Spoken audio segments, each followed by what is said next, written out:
What's up, guys? It's KB. Make sure you subscribe to the Underground Sports Philadelphia YouTube channel. Click the bell icon down below so you don't miss a single video from us. And thanks for tuning in to another video from Underground Sports Philadelphia. Now let's get into it. Philadelphia, baby, you're going to love it. Best sports fans in the world. Actually, the worst, but that's what makes them the best. What is going on, OTB Nation? Welcome into a PLL season recap episode. It's episode number 240 of the allegedly award-nominated, still number 9 ranked question mark. Shout out to Shrek. And, of course, viewable on YouTube. Outside the Box podcast, part of the Underground Sports Philadelphia podcast network. It's KB and Deej coming at you. We were in Philly this weekend, and when I say we were in Philly, we were in the streets. We were in my city. It was phenomenal. I don't think Deej had ever seen the city quite like that, and in that context of which we saw it. Some of the stuff we'll talk about, some of it we'll just keep to ourselves, but it was an amazing weekend in Philadelphia for the PLL championship game. Caught up with tons of the homies, which was always great, no matter what city it's in. We're going to recap the championship game. We have an interview on this episode with world champion, head coach of the Waterdogs Lacrosse Club, Andy Copeland, makes his return to OTB later on in the show, so you don't want to miss that, so stick around for that. The PLL All-Pro teams were announced, which is very exciting because, as I think I mentioned on last week's show or a couple shows ago when I was allowed to reveal my my PLL awards ballot. This was also part of that, so we'll talk about the All-Pro teams. We got new top set dropping next month. Get set, get ready. Deej and I are gonna be doing card openings. You better believe we got the card openings on deck, and later on in the show, we'll wrap up with big-time schedule release because lacrosse never sleeps now. This is a year-round sport, and the 2022-2023 NLL season is on the horizon, ladies and gents. Buckle up because we've got a full season schedule release. We're going to hit some of the big-time games. We're going to take this schedule week by week. We're going to look at it. We're going to analyze because DJ and I, obviously, we were in Philly this weekend, and then the schedule dropped during the week when we were still kind of recovering from lack of sleep, adrenaline highs, and everything. So we haven't really gotten to look at everybody's schedule yet, but we'll hit, opening face-off weekend and look at some of the big-time matchups that we have across this schedule, plus, give our opinions on the schedule as a whole. But before we get started, make sure you guys are following us on the socials at OTB LaxPod, Twitter, Instagram. Follow Deej on Twitter at SCS_NextGreat. Follow me at KBIZZL311. Check out the website, undergroundsportsphiladelphia.com. Subscribe to the podcast feed on Apple Podcasts, Spotify. Big time episode last week, big time episode this week. Be a friend, tell a friend, subscribe to the pod, download it, unsubscribe and resubscribe because you can play with the algorithm like that, but don't forget to resubscribe and get us on the fucking charts. We've been grinding our asses off. The charts do absolutely nothing but give us a little bit of clout, and it gets more exposure for the pod so more people can come join OTB Nation and listen to the show with everybody along the way. Leave those 5-star ratings and reviews. Let us know how you felt about the championship game, your excitement for this new top set, your thoughts on the All-Pro teams, your thoughts on the NLL schedule, maybe in the podcast reviews and on YouTube in the comment section below. Subscribe to the YouTube channel. DJ, I'm going to throw this out there for the people. If it's within reason, drop your favorite game on the NLL schedule in the comment section below. Maybe DJ and I will take a look at it. Maybe see if we can work something out with it. Obviously, we work very closely with the Wings, very closely with the Riptide, have some other connections throughout the league as well, but if something's feasible and we think we can make it happen, let us know in the YouTube comment section below. But subscribe to the Underground Sports Philadelphia YouTube channel. Just search Underground Sports Philadelphia on YouTube. Smash that subscribe button. Smash the like button. Ring the bell icon.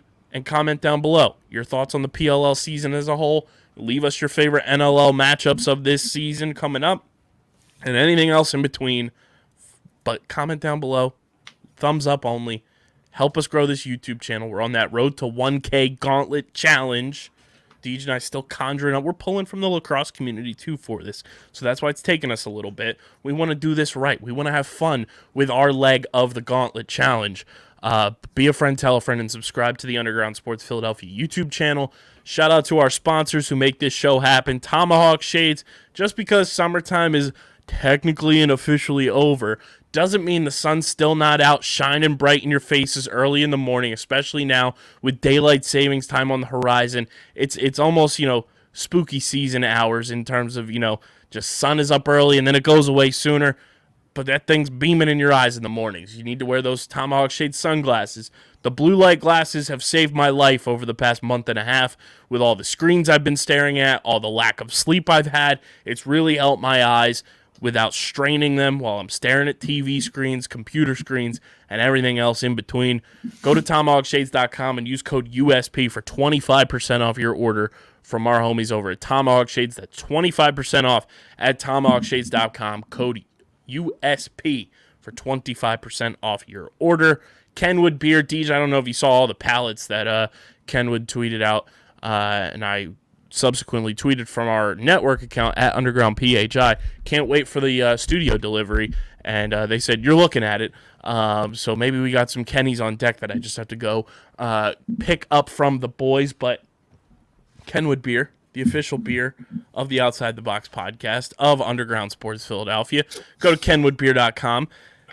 Get your Kenny rope hats. Get your It's a Bad Day to Be a Kenny shirt. And, of course, use the all-new and improved Kenny tracker to see who's got Kenwood beer on tap in the Philadelphia area. I kind of feel like Fred Flintstone when he's wearing the water buffalo hat right now. You got to be 21 or older to do so.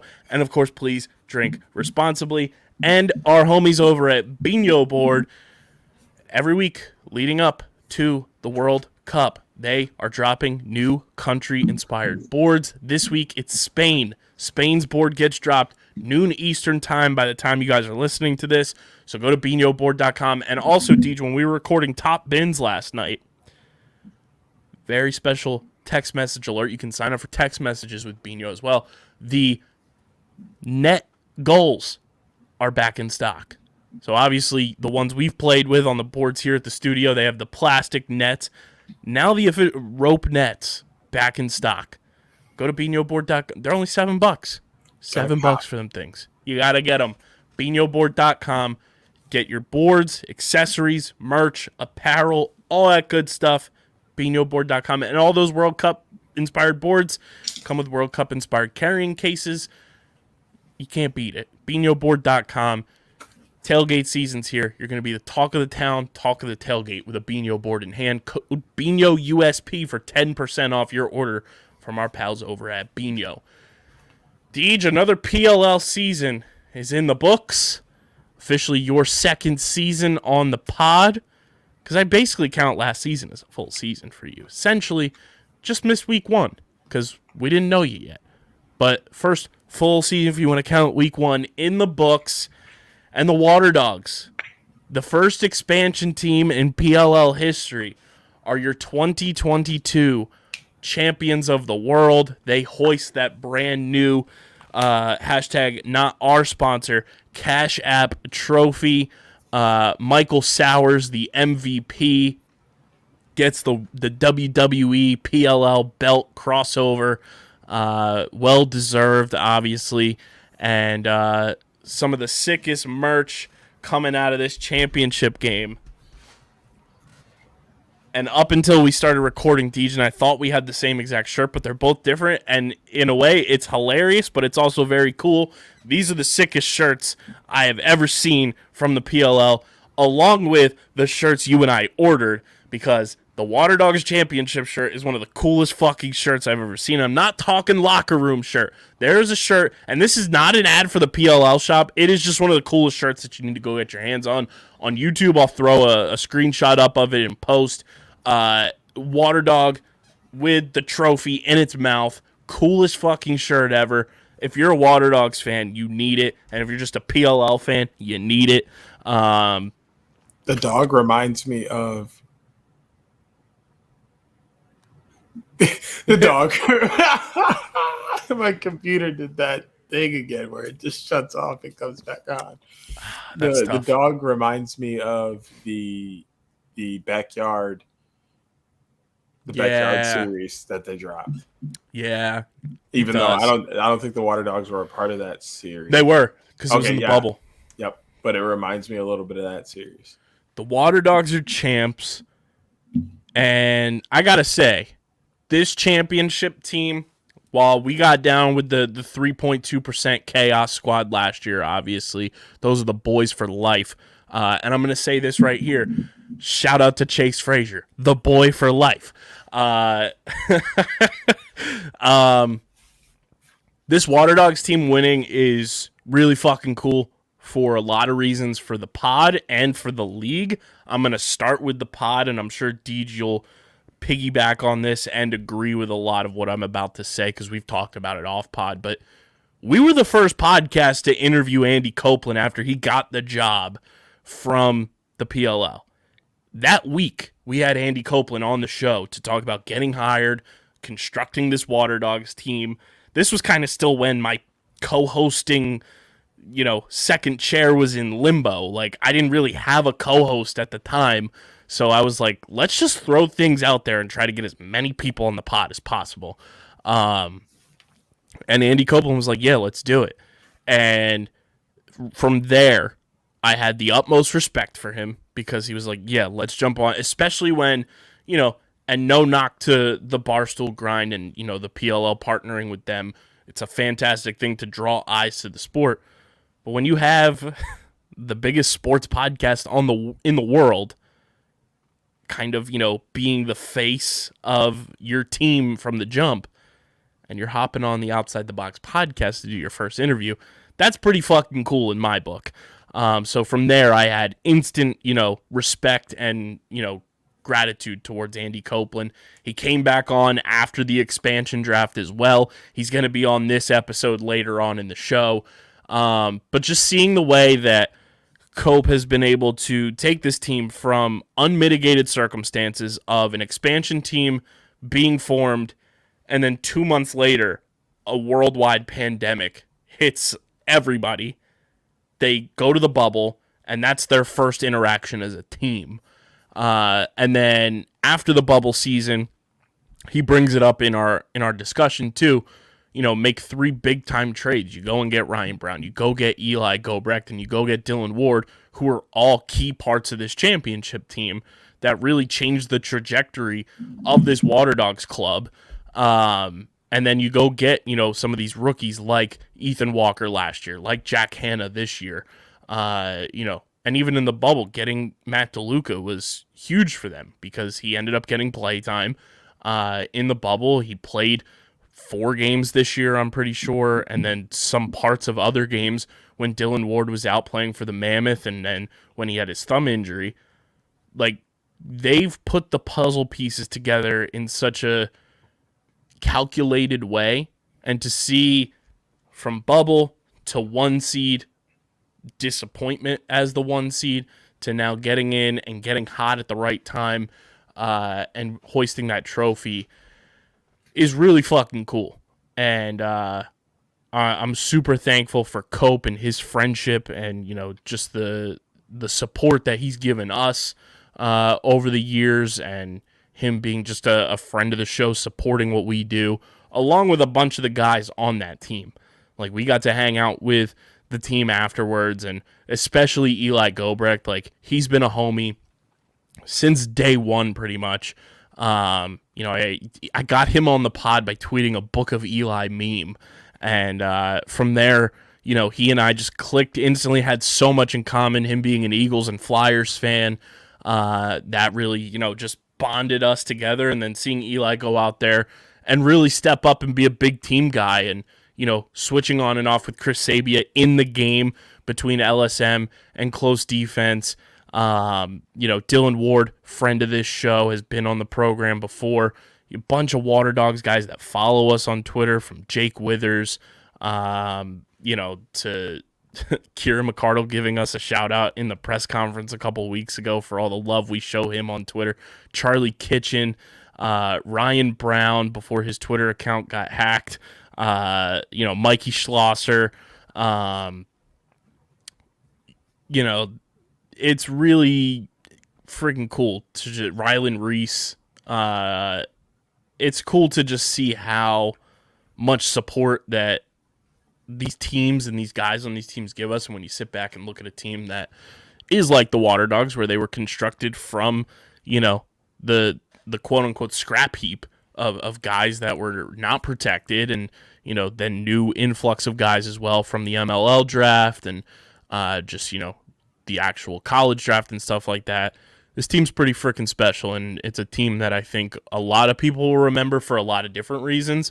But I'll certainly remember this iteration of the Waterdogs simply for their love and support of our show, because it's fucking cool to sit back and hear, Orion Brown tell us that him and Michael Sowers listen to the Outside the Box podcast while they're watching game film.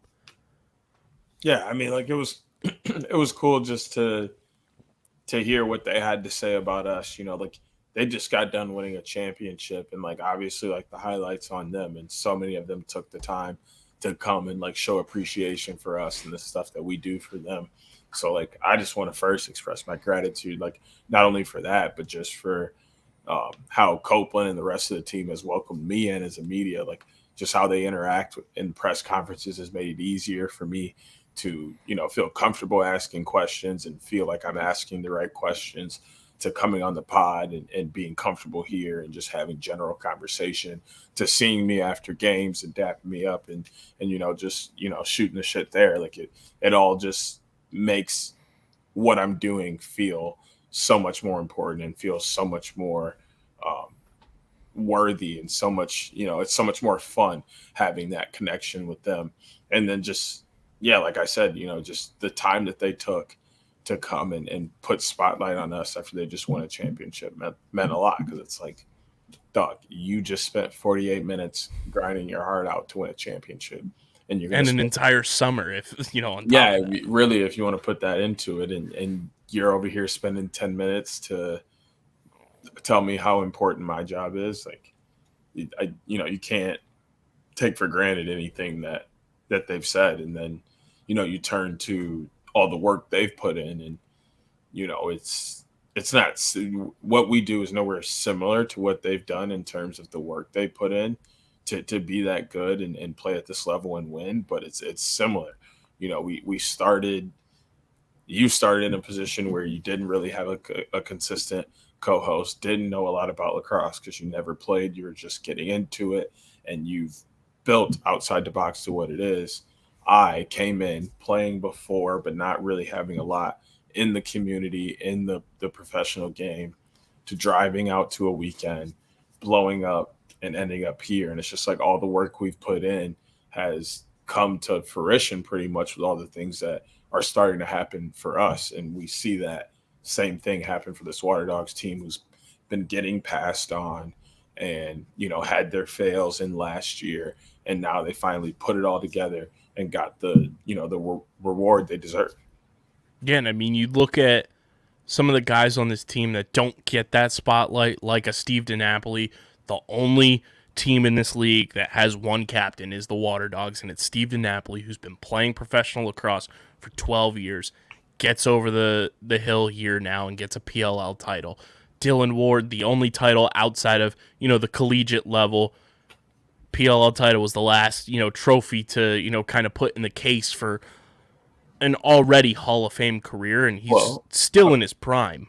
According to Christian Del Bianco, he still needs a press cup. Very true. Shout out to Christian Del Bianco. But I mean, Dylan Ward's still in his prime, and he's, accruing all of these accolades. gets the PLL trophy now. You look at Kieran Mcardle, took him 9 years to get to the postseason and kind of got that underrated tag by so many people, yet we talked about him a ton last year. I've talked about him a ton since I've been covering the sport, and to see him finally get his flowers was so well deserved. Gets first team All-Pro this year. Felt like he kind of got slighted from being in the MVP conversation, but nonetheless still gets, the taste of the first team All-Pro award, gets a championship under his belt now. So well deserved. You look at Orion Brown, who has grinded his entire career, similar to Dylan Ward, has gotten the Team USA championship for World Games, gets the MLL title, and now gets that PLL title when we didn't know if he was going to play in this game because he's been out here and there. The concussion issues and stuff like that. So to see him back was very, very cool. You look at some of these guys that won titles with the Denver Outlaws along with Dylan Ward, Mikey Schlosser, Eli Gobrecht, like for them to get these titles, Zach Courier as well. And then you look at some of the guys that, again, don't get a lot of spotlight. Ryan Conrad, who Cope notoriously says he should have brought out to the bubble with him, really came into his own this year, is just starting to hit his stride at age 25. You look at Ethan Walker. You look at Jack Hanna as a rookie winning a title. This defense, like we've talked about time and time again, along with Eli, Liam Burns, Ben Randall, not getting the love that they should. They finally, all come together and get a title. Rylan Reese, this Team Canada face-off unit. Chris Sabia. This team is just, it's a bunch of cool-ass dudes that certainly deserve a championship on their resumes, and I'm very happy that they were able to, get that title. Does it suck that it came against our boys as well in chaos? Sure. But it's also like, these are also our boys. Like, it's cool that, we've built this thing to be in the traditional media press conferences. We're able to, hold our own in there. But also, when all that's said and done, we're breaking the mold of what traditional media is, in my opinion. And that's what we set out to do when we started, underground sports as a whole. We wanted to be for fans, by fans, and we're getting an opportunity to do that up close and personal in the lacrosse community now. And it's cool, even more so, to see that these players who, like you said, put in this time, energy, this work, this grind of a summer to get to that championship title, they recognize that, like, they can trust what we do. And they can trust to come to us and tell us shit that they traditionally wouldn't tell other traditional media outlets. And it's kind of cool that we have that relationship with so many players now. Yeah, I mean, it's not just players or coaches. It's PLL media and their front office as well. Like, the way that the entire league from top to bottom embraces non-traditional media is awesome. And I think it's a big step for the game. Like, so much of the world now is social media or like weird interaction. Like, nobody wants the old school sports media anymore. Like, sure, they'll take it with, the same old beat and getting the highlights and the stats and just a basic overview. But people also want just kickback conversations, deep, dives into off field stuff in college or off field stuff that's going on now. Like, having that embrace from the league for that non-traditional media makes it easier to push all of that content. Yeah, 100%. And I mean, it's just cool sitting back. You get a bunch of text messages and DMs from people that you wouldn't really expect. And not going to name drop because it's personal stuff. But when you get those, it's like you sit back and it's like, holy shit, like, we're actually doing this. For us to be able to sit down and we're sitting in the same area and you're having a full-blown 15-minute conversation with Kyle Harrison at the same time I'm having, a 30-minute conversation with Josiah Johnson is stupid. Like, that's the type of shit that, like, I kick my brain back to us starting outside the box and our first episode being at the NLL league office. it's like this shit shouldn't be happening, but here we are making it happen, and we're getting these opportunities to make it happen. It's just so fucking cool that like this league has embraced us as people, us as content creators, us as podcasters, since the inception of the league. And like, tip of the cap to a number of people. And I not that I want to leave anyone out, but there are some specific people: Mike Rabel, Paul Rabel, Joe Keegan, Emma Adams, Liam Murphy, the whole PLL, just, behind the scenes crew. There's so many people. But those people in particular who have, gotten down with us, fucked with our content, make sure that anything we need, it's pretty much taken care of. And it's just really cool to see from the, like you said, from the top on down. We're talked about in that pantheon of the media that people want to be listening to, want to be talking to. And, it's one of those things that you and I, as, traditional journalists, traditional communications people when we went to college, dreamt about being able to do. Now we're just doing it because we just took a leap of faith and we, believed in what we're doing with this kind of format almost. And this platform has afforded us stupid opportunities, and it's going to continue to afford us stupid opportunities. And it's one of those things that, like, when you sit back and you think about it, like I was on Monday, it's like, wow, I live a ridiculous life, but it's fucking awesome.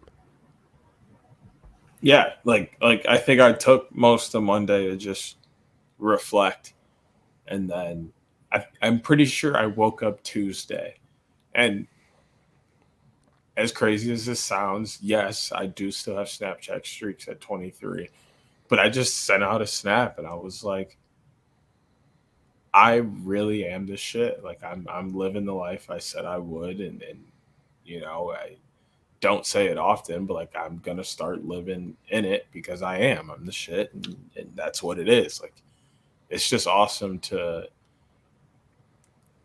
see the things that I'm doing after looking back, 6, 7, 8 years ago in high school, telling my friends and peers that I would be doing this stuff, and they would laugh at me or be like, "Oh yeah, all right, we'll see."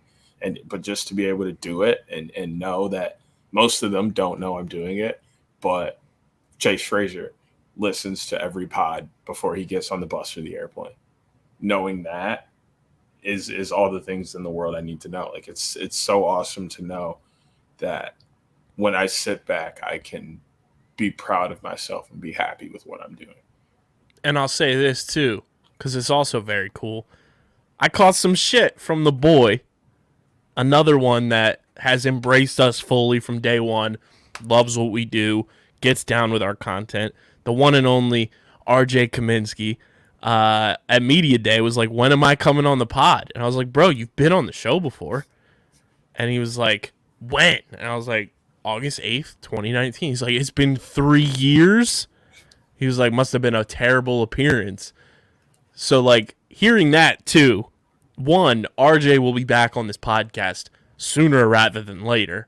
Two, hearing RJ, like, being like, "Yo, let me come on the pod," was very cool from a podcasting standpoint when you have people asking to come on your show instead of the reverse. It's kind of a surreal feeling, especially with somebody who carries as much clout and as much, stature as RJ does, and he's a homie. Like, you take away the camera and everything, RJ's the same exact person, if not cooler. This season really was like a big time step forward for the way that this show will progress and continue to get better. Are we perfect? No. But will we continue to strive to be as perfect as we possibly can? Fuck yes. And that's that underdog mentality, which the Waterdogs had. So congrats to the Dogs. Congrats to Andy Copeland. Congrats to Michael Sowers, the MVP, winning it in his hometown. That's the second time in Philadelphia that the MVP of the championship game is from Philly. So that's really cool from my perspective. Him and his dog pound.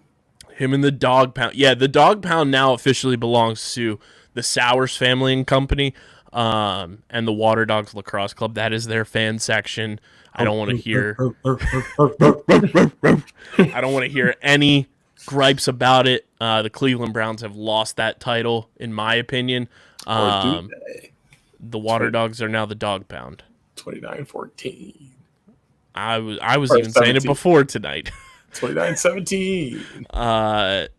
But yeah, the Dogs, they did the thing, and very stoked for them. Like this not elevated, I don't know what the right word is, but this is something that drew me closer to the Waterdogs as a team. And I fuck with them. I love the Dogs, and I think there's no better way to transition into our conversation with head coach, world champion of the Waterdogs Lacrosse Club, Andy Copeland, back on the Outside the Box podcast, chose to come on OTB instead of going to Disney World. So here is Andy Copeland. All right, and now joining us on the Outside the Box podcast, recurring guest, and now world champion, head coach of the Waterdogs Lacrosse Club, friend of the program, Andy Copeland. Coach, first of all, congratulations on the title. Well-deserved, and we were talking about it on Sunday night. It's wild to think back that, I just shot our shot and we got you on for your first interview after getting hired by the PLL and being the head coach of the Waterdogs to now you being a world champ. I can't even imagine the feeling from going from, expansion team to now champion in 3 years, but I'm sure it's a feeling that you're still trying to process, but congratulations on being a world champ. Well, thanks. It's great to see you both. Thanks for everything you guys continue to do for the PLL and for the sport. It was good catching up with you on Sunday evening and fun to be on the winning side of this whole thing. And yeah, it's pretty wild when you just kind of remove yourself from it and just look back at the 3 years and, some of the moves and trades and just, you kind of go in with a plan, but plans never go exactly according, the way you want them to. And certainly had our fair share of, kind of speed bumps along the way, but to be the last team standing here at the culmination of the 2022 PLL season feels awfully good. So thank you for that. Congrats. And I mean, when you look back at what the Waterdogs Lacrosse Club is, year one of the PLL is wildly successful. Go into January 1, 2020, expansion happens. It's in collaboration, with Pardon My Take. So you're getting, that Barstool, media engine behind it. And then 2 months later, worldwide pandemic happens, and we don't know when we're going to see the Waterdogs Lacrosse Club. And then your first season is, a culmination of 3 weeks of a bubble championship series, which no team has ever had to experience that as their first season. So to see your team is basically one of a kind. Like you go into this bubble season and you have 2.5 weeks to kind of put a roster together, build chemistry between guys who, for the most part, had never played with each other. Yeah, that was a fascinating experience. And look, I made some mistakes there too. I've said very directly publicly that leaving Ryan Conrad out of that roster was just a flat out mistake. I got that one wrong. And to be honest with you too, I'm not sure that I was a great year one professional coach. I think I still had a lot of those college kind of lenses on, and maybe approach things maybe a little bit more micro than I should have been. We were in every game. We lost a lot of close games, and honestly, that locker room was aces. So it made a difficult 2.5 weeks a little bit easier when you're kind of doing it with the right folks. But in reality too, I just felt like we had to be pretty aggressive that off season. We were, made 3 trades for Wardo, Brownie, and Gobrek. All 3 of those guys, were a huge part of winning a championship on Sunday.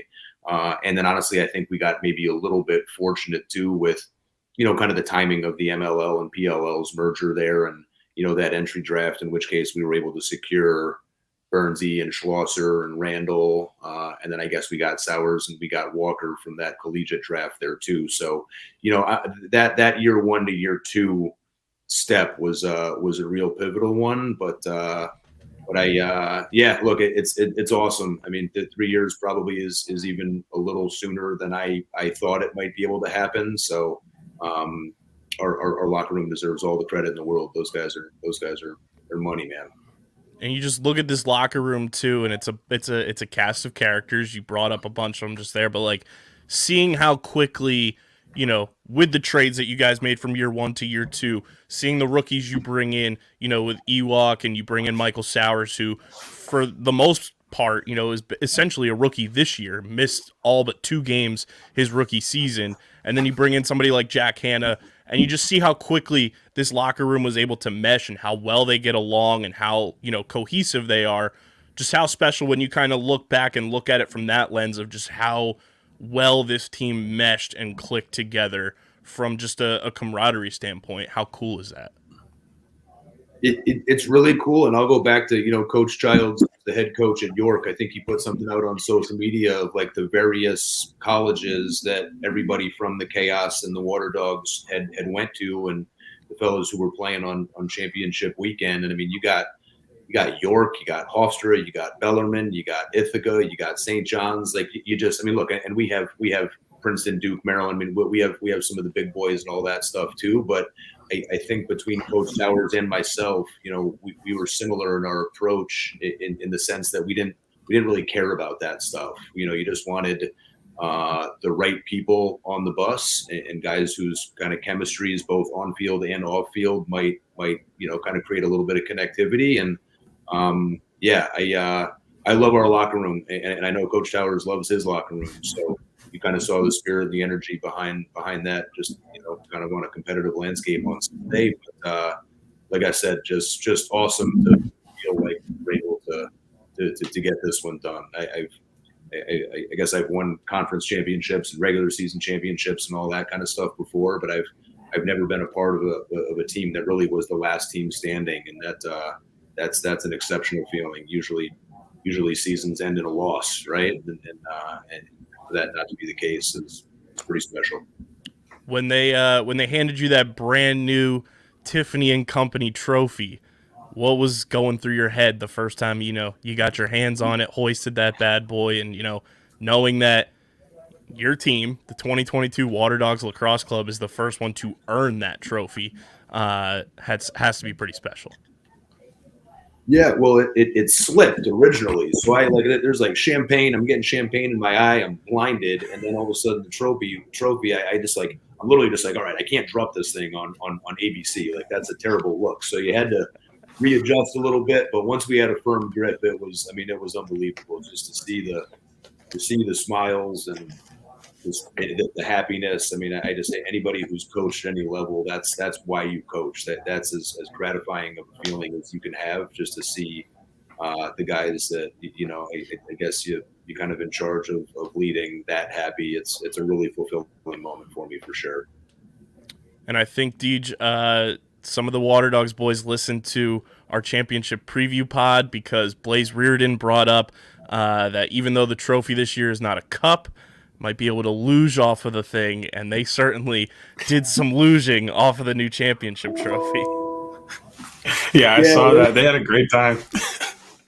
Those Waterdogs are resourceful, man. The trophy was flowing. They were hacking darts and cigars, and there was no shortage of fun. I think some of them may still be going, to be honest with you. So a bunch of them went to the Birds game. Eli told me the story of how all of the cigarettes were acquired, which was just absolute gold.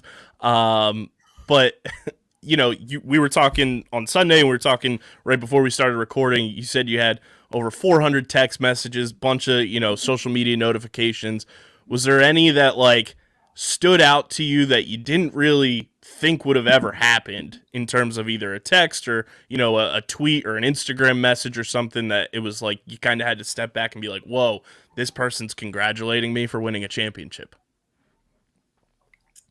I don't know that I can think of any one specific one. I think it was just like the sheer volume of it, and it was and like, I guess my takeaway was like, wow, like there are a ton of people that are watching the PLL and that were tuned into this game, like probably more than I would have recognized without, winning it and kind of having that explosion of social media. But it was really cool. I mean, Bill Tierney from Denver reached out. And obviously, I think he's probably a secret Waterdogs fan, just with his boy Hannah and Walker kind of on our roster, and then a bunch of old colleagues from the collegiate game. And I now work down at the Greenwich Country Day School, and there were so many people from that community that were watching. Again, spent 11 years at Fairfield University, and so many people from that community that I still have, relationships that I really value reached out, and just an awful lot, but really, really, really cool. So that was a fun moment just to experience that, and then obviously make sure that we did the right thing and responded to everybody, and just trying to jump on all these podcasts and do the whole like celebration tour. But ultimately, just really appreciate what the PLL has done for me personally and for the Waterdogs, and obviously want to make sure that I'm doing my part there as well. DJ, I'll let you tap in. Yeah, I mean, I want to talk about the game. I mean, the boys were happy to hype each other up so much. Like, I mean, it didn't matter who you talked to Sunday night or Sunday evening after the game. Like, they all talked about someone else. Chris Sabia was a big name.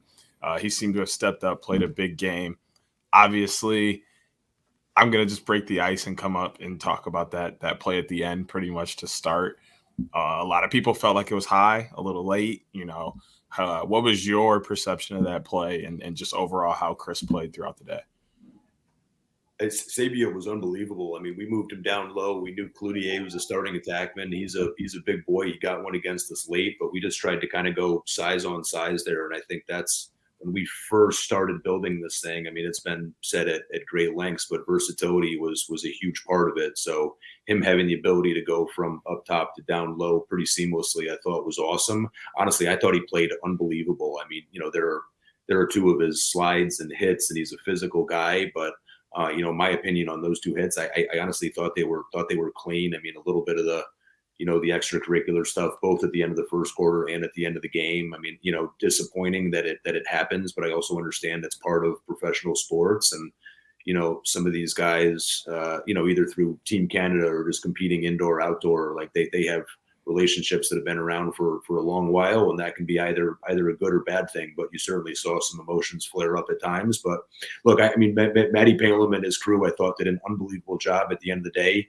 when it was warranted for them to kind of go under the hood and kind of take a good hard look at it and make whatever call they thought was appropriate. I thought they had the ability to do that, and honestly, they got it right. So it was really cool. Those guys did a great job, and again, some of it is just it's the emotions of championship lacrosse. But when they had to make a difficult decision, I felt like they got it right.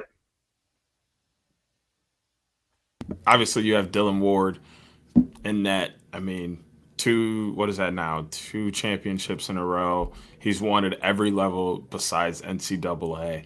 And I mean, that's just honestly, in my opinion, that's because he chose to go to Bellarmine, which isn't a knock on Bellarmine. They're just not necessarily in the same echelon as other teams. What is it like having a winner like Dylan in your locker room, on the field, and just, around all the time? I cannot be any more complimentary of Dylan Ward. He's unbelievable. It just as a player, as a leader, as just a teammate. I mean, he's a guy I would call every week just because I liked talking to him and because I wanted to pick his brain and because I have that much respect for him, where it's just like, all right, I'm not going to operate in my own silo here. Like honestly, Wardo, if he chooses to retire tomorrow, he could be the head coach of the Waterdogs and it would be like completely seamless. Like he's a total stud. And it's not coincidence that he has as many championships on his resume as he has. He's he's the man. Honestly, my wife just asked me the other day. I mean, I love all of our Waterdogs, but like if you're starting a team, if you're starting a new franchise, Dylan's a really good place to start. He's the best. Yeah, he's a character too. Like, he's not afraid to let it sling. A lot of people think that Dylan Ward's not this vocal guy, but when you get Dylan like one-on-one, he's not afraid to sling it and have some fun. which is kind of, familiar territory to where you guys won your championship. That crowd was unbelievable. Being, from the South Jersey area, Philly being my hometown squads, like that crowd felt like a Philadelphia team home game. Did it feel like a Waterdogs home game with the amount of people that Michael Showers' family brought in that one section by the press box? It was unbelievable. I said the Waterdogs should claim the nickname the Dog Pound from the Cleveland Browns now, because they were loud and raucous the entire game. Did it feel like a home game to you guys? Did you hear and kind of, sense the crowd as the game was going on? I don't know if it felt like a home game, but I definitely did feel the energy running out onto the field. I saw a whole lot of purple in the stands. It was pretty obvious where the Sours fan section was sitting. Late in the game, I think you heard one of the chants like defense, defense, that whole thing. Definitely heard that. Again, you're so consumed in the moment where I think most coaches probably block all that stuff out. But certainly during the post game, having my wife and our two eldest there, and then just like finally taking a deep breath and looking around, you're like, wow, like this is what pro sports is all about. And honestly, I feel like the PLL is just getting started. So very, very cool moment. And I think it was one of those things too that was very subtle, but since we were closer, we could hear it. Anytime anybody from the Waterdogs scored, you got dog barks from the entire Michael Sowers fan section, which was electric. That's funny. I think it also speaks very well of Michael that he's a Philly boy. It was kind of a coming home party for him. I mean, it was really, and even this year for him wasn't really perfect. I mean, he was on a pitch count for a few different games there, and we finally kind of got him back for the full 48 minutes of all three playoff games. But I think it just tells you what he means to the city of Philadelphia, and certainly people came out to support him, and he deserves every bit of that because he's exceptional on the field, but he honestly is twice the person away from it here too. So he's an easy guy to root for.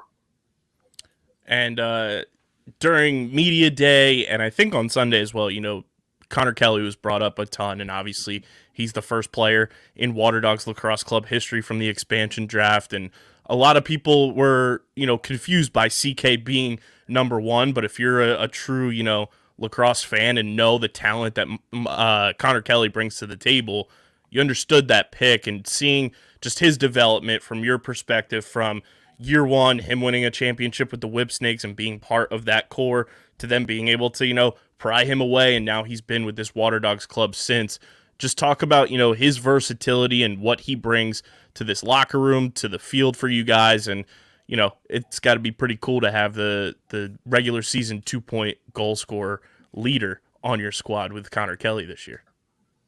Yeah, he's the man. I love CK. I mean, when I was at Fairfield University, he was at Fairfield Prep, so I kind of knew him just through that little overlap, and got to know his family and followed his career. He did a PG year at Avon Old Farms, then down to Maryland, and I spent 3 years as an assistant coach at Maryland. So there were a lot of these kind of like intertwined kind of connections there. But look, you mentioned that he won the championship with the Whips. I think at the time he was playing attack. Kind of in my head, I had him pegged as a PLL midi, but it speaks to the versatility point that we've talked about a bunch here.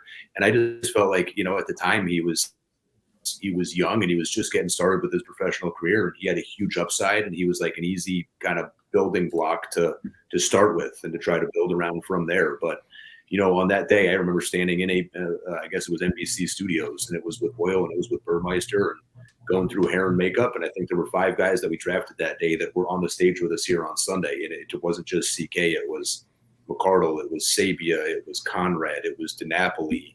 And all 5 of those guys just being with us from the jump and kind of seeing it through is very cool. Yeah, and I mean, you bring up Kieran, and he's kind of like our people's champ on this show. I have talked about Kieran since the moment I laid eyes on him playing lacrosse, and then it's felt like this year was like the coming out party for Kieran to kind of get his flowers and get the respect that he's earned over, his 9-year professional lacrosse career. Ends up being one of 2 players in the regular season this year, along with Lyle Thompson, to score 40-plus points. If you include the postseason, Kieran is the leading scorer in the PLL this year, wins a championship, and just felt like one of those silent leaders for this Waterdogs team where, he's not the most vocal in front of the camera type of guy, but he's the lead by example guy. Just talk about the culmination of Kieran coming in from Atlas year one, being part of this offense and getting, so many opportunities this year to kind of just showcase his talents, whether it was because you had to run Mikey out of the box or, just the opportunities that Kieran was able to kind of highlight and bring to this team and finally get that respect that I think he's deserved for so many years. Yeah, Kieran's the man, and the year that he had is just one for the ages here. I mean, just first of all, to be a part of his first championship after his 9-year professional career feels awfully good. There's literally no one more deserving. So I'll start there. Kieran's been our leading scorer for the last 3 years. I think his growth really has evolved and just how much better he takes care of the ball now. I think maybe the book on him a couple years ago was maybe a little bit kind of high risk, high reward, and always put up points, but maybe at times a little bit kind of too carefree. And I thought he really grew and developed as a player on that front. I also think, and I think Kieran would tell you the same exact thing, is that having the ability to pair Kieran and Michael Sowers together helped them both. It's just if you have one guy as your primary attack ball handler, it's a little bit easier maybe for the defense to kind of prep for one as opposed to two, but being able to kind of like mix and match, and you had really dynamic dodgers in both of those low corners, and those guys have the utmost respect for each other. And Sowers looks up to Kieran as just a mentor and a leader and just a guy that gets it done. I mean, he had, look, you look at, I think in both of our Whips wins, he had fourth quarter hat tricks in both of those, kind of including the game winner in both. In this recent championship year against the Chaos, I think our 10th and 11th goal, I think Kieran assisted both of those, whether it was to Ethan Walker or it was the skip through to CK. So Kieran, he just has ice in his veins, and he was able to really perform down the stretch when the team needed like a veteran, experienced guy really to just step up and get it done. And I think everybody had the confidence to turn to Kieran in those situations, and he had the confidence in himself to just make the right play under pressure and do the whole thing. So sitting up on the stage with him was a pretty special feeling. I'm sure DJ will piggyback off of this one for me, but it fascinated me this year that, when you look at team by team matchups, you guys were the team that matched up with the Whipsnakes the best. All 3 games, 1-goal games, 1 went into overtime, and the 2 during the regular season, you lost multiple players throughout the game to injury, and you still hung in there with a team that ended up going 9-1 in the regular season. You guys give them their lone loss in the regular season. What was it that you guys were able to kind of pinpoint and really match up well against the Whipsnakes this year that really no other team was able to kind of figure out with them this year? That's a good question. I don't know. It's like a black and white answer. I just think they're an easy team for people to get up for, just because they've been the class of the league really since this inception. And I'll say that despite us winning this year and despite the Chaos winning last year, I feel like, going into next year, the Whips are probably still going to be favored. At least that's who I would vote for. I think they should be. They are strong in every single area. Lord had an awesome year. Nardella had an awesome year. They have obviously the Zed and Rambo thing at attack that is real, and then they have a defense that's been playing together for the last 7-8 years. So the margin of error when you play against those guys is maybe a little bit more slim than other teams, but we just had to.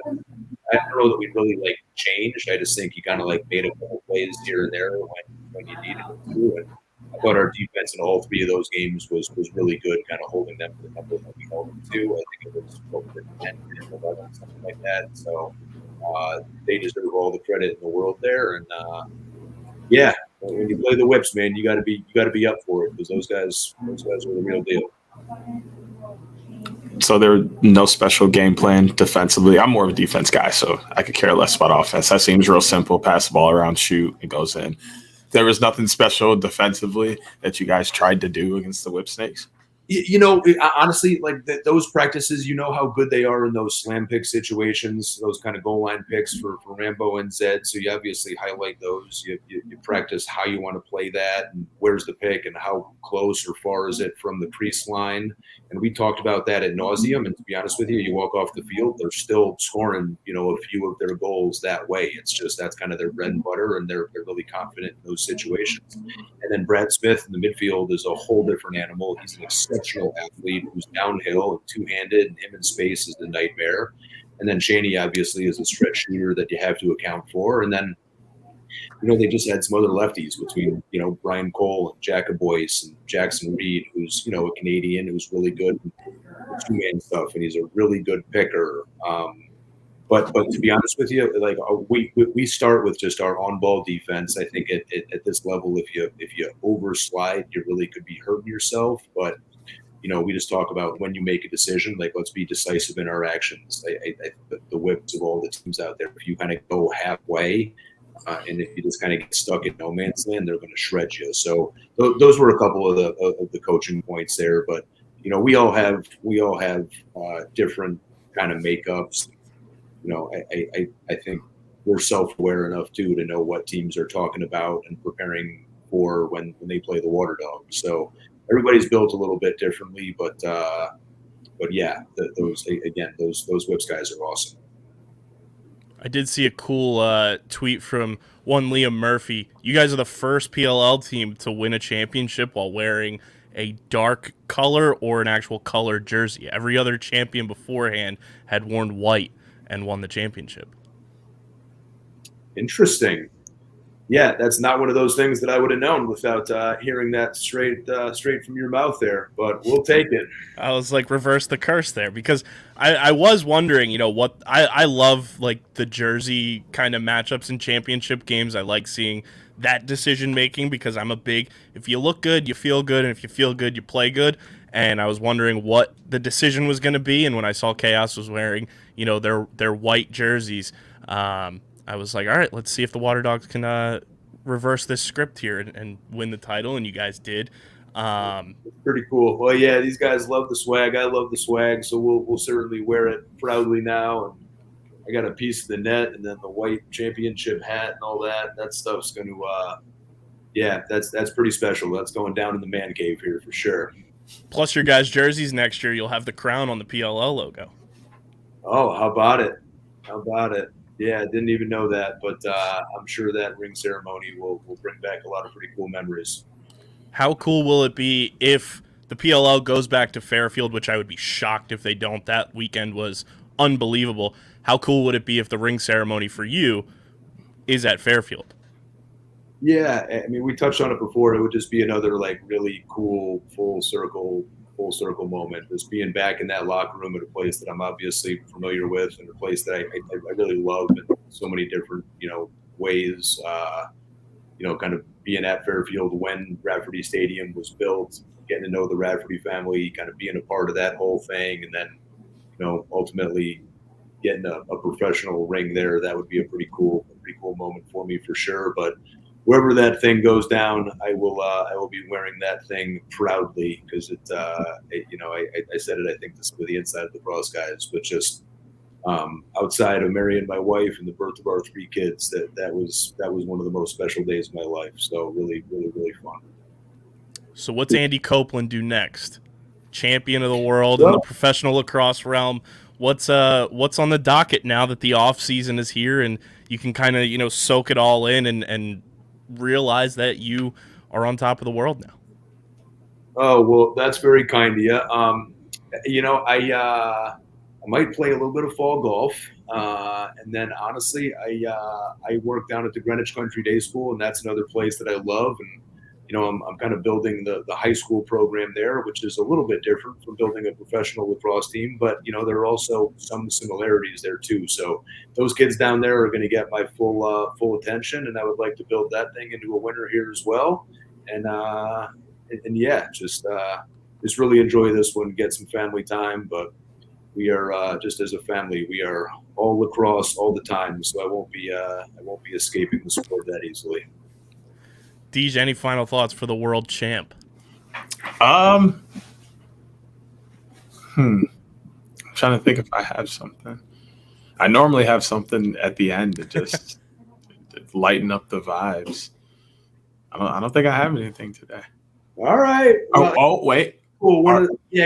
I know it's a little late, but are we gonna get a shirtless screaming picture like we got from AT last year? Let me do about 100 push-ups a day here for the next 17 months, and then maybe.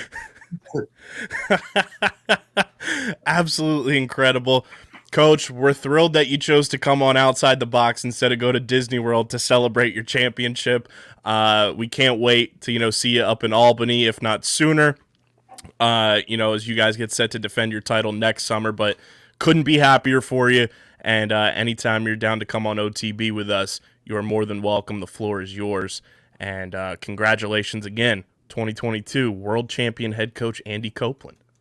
Well, thank you both. It was a lot of fun to kind of see you around this summer, and appreciate everything you guys do for the sport and the PLL, and just kind of getting to know you guys personally too. You guys are rock stars. So appreciate it. Love being on here, and anything I can continue to do moving forward, just lean in anytime. All right. Absolutely. Shout out to a real one, Andy Copeland, for hopping on the show. It's always a blast having Cope on the podcast, and it will be something that will continue to happen as the years go on, and it will be a tradition that we continue to do, as we started it last year with AT coming on after Chaos won the championship. So every single year from here on out, it is now set in stone that the championship winning coach will join us on the Outside the Box podcast moving forward, and I'm stoked about that tradition. It's very fun to kind of pick their brains and see if they've fallen off cloud nine just a little bit, to really soak it all in. And Cope is always just a fantastic time to just chop it up with. Yeah, I mean, he was a guy who stepped back and assessed immediately. I remember talking to him Sunday after the game, and he's like, it's so crazy to just sit back and take it all in and look at it from an outside perspective. He's so quick to not even really get to cloud nine. Obviously he was there right afterward, because that's the immediate feeling, but he's almost immediately stepping down from that to take it all in, and then re-stepping back to cloud nine later after he's assessed. That's an amazing skill. I am really bad at that. Like I said, it took me almost 2 days to come off of my cloud nine from the weekend, and I didn't even win anything. So it's amazing to see the way he can step back and evaluate things. Yeah. So shout out to everybody from the PLL. This season was just unbelievable. Getting shout outs from Mike Rabel on social media, a few weeks in a row was fucking sick. And Mike will be on this show again in the near future, potentially with somebody else.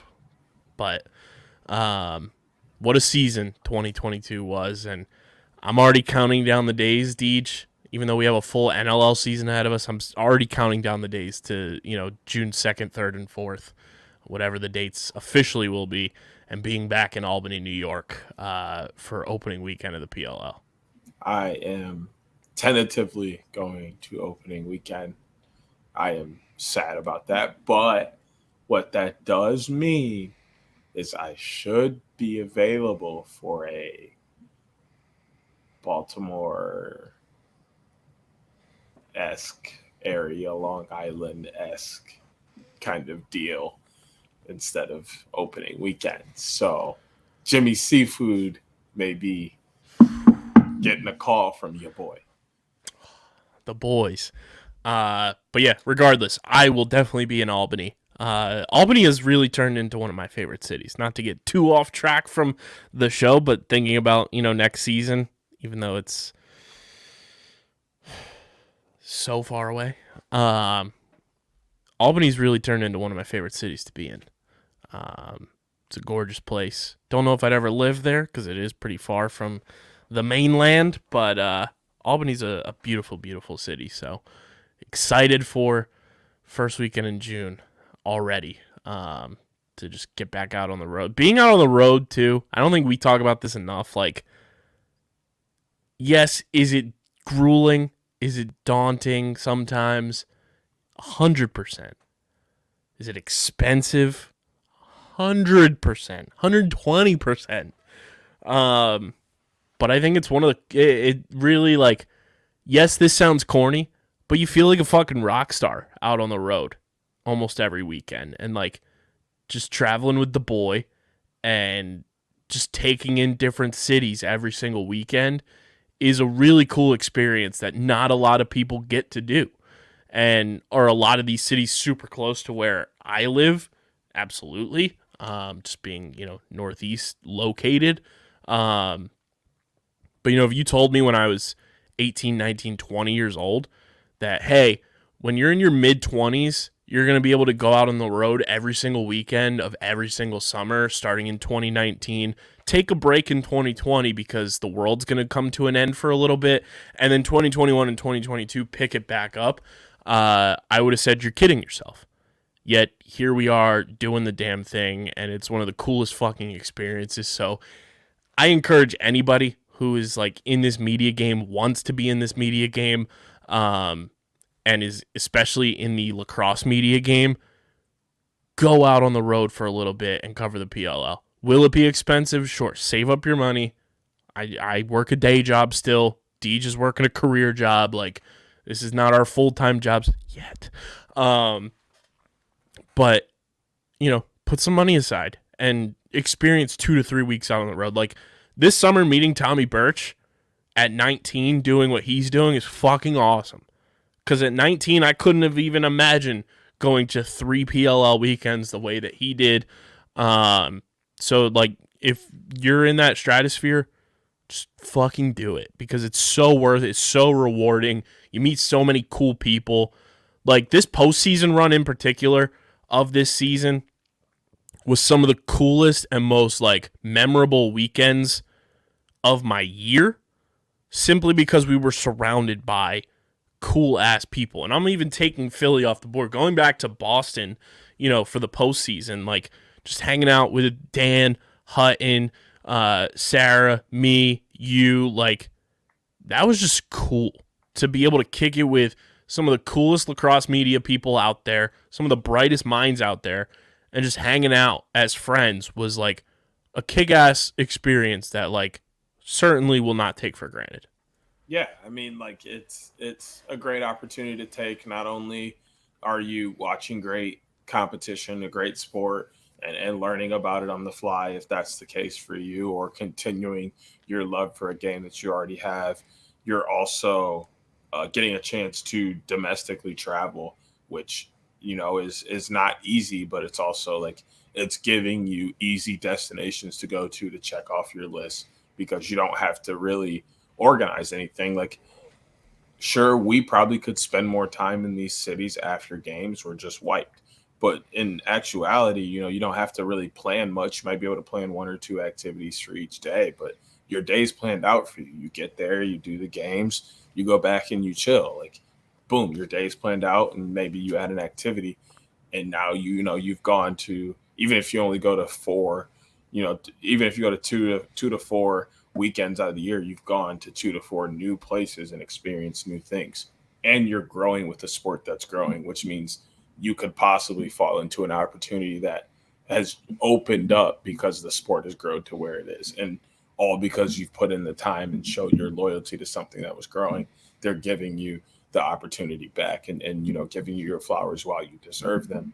It's like there's no real con to taking the opportunity to travel with the PLL other than spending money. But if you want to get cheap, look at Tommy Birch. The second time he went to Gillette, my man's rented out a U-Haul pickup truck to drive to the game. Like, that's not only one, dedication, but 2, it's like he found the best way that worked for him. Like, there's always a way to work out. Like, last year, a lot more expensive for me. First weekend I drove out, had a hotel, paying for food and all this stuff. And then I went to all 3 playoffs and flew out, had a car, had a hotel, except for DC. I had you pick me up for that one. But like the rest of them, I spent a lot of money to transport and get there and do things. I spent a lot of money on tires. Yeah, there's that too. But then, this year, fast forward, cut out a lot of that spending in terms of I just flew and we split hotel and things like that. So that made it easier on me as well. So there's always so many ways to make this work for yourself if this is what you want to do. The only con about the PLL is named Keegan. You but are yeah, turning man. more into a dad without a child every day. Hey, one of the original taglines on this show was, you come for the content, you stay for the dad jokes. And I'm bringing it back. But man, what a season. And I think next week, when there's a little less to discuss, we'll do first time in a long time with Colin Squire's top 5, like we did last year, our top 5 moments of the PLL season. That'll come next week, where we kind of get to sit down and assess it. But something we do get to assess, Deej, is the PLL All-Pro teams were announced, I believe, today, if I'm not mistaken, or yesterday. Yesterday being Wednesday. But they did announce the All-Pro teams, which we had a part in getting those players named to those lists, simply because I was afforded the opportunity to vote in the end-of-year awards, and the first team All-Pro versus the second team All-Pro. I hate and love at the same time when people do, which team would win? This second team All-Pro would go pretty toe-to-toe, in my opinion, with the first team All-Pro. But we'll start with the first team All-Pro PLL for the 2022 season. Your 3 attackmen: Lyle Thompson, who obviously won Attackman of the Year; Kieran Mcardle, the boy. This is a podcast victory. This is a podcast victory for us, having been Kieran Mcardle stands for as long as we have. Kieran being named to the first team All-Pro PLL is a podcast victory for us. This is like Xbox Achievement Unlocked. Kieran Mcardle has been named first team All-Pro. And then, where were you when DJ asked RP3 the question that saved not only the Redwood season, but got him named to the first team All-Pro, because RP3 is a first team All-Pro attackman? Don't forget it. I'll never forget asking that question. I got to thank you from that. I even remember, Rob was like, that's a great question. And you know what? You're right. It went full-blown Jimmy Neutron brain blast. Yeah, he was like, wow, as good as I am at lacrosse, I don't think I thought of that. Wow, dude. It was a lacrosse question. Seriously.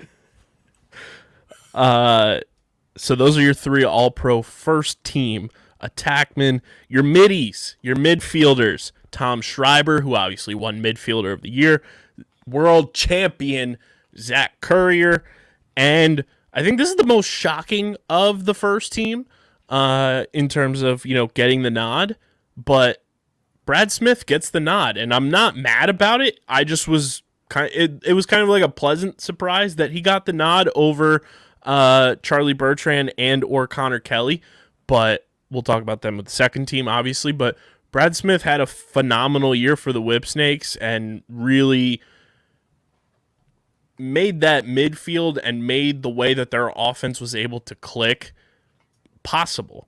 And I still miss his mustache, so maybe I'm a little biased there that he got named a first-team All-Pro without the stash. But Brad Smith, I think that was kind of online the most, surprised reaction was that Brad Smith got the nod. But, I mean, all 3 of those guys between Brad Smith, Connor Kelly, and Charlie Bertrand were all deserving of first-team All-Pro.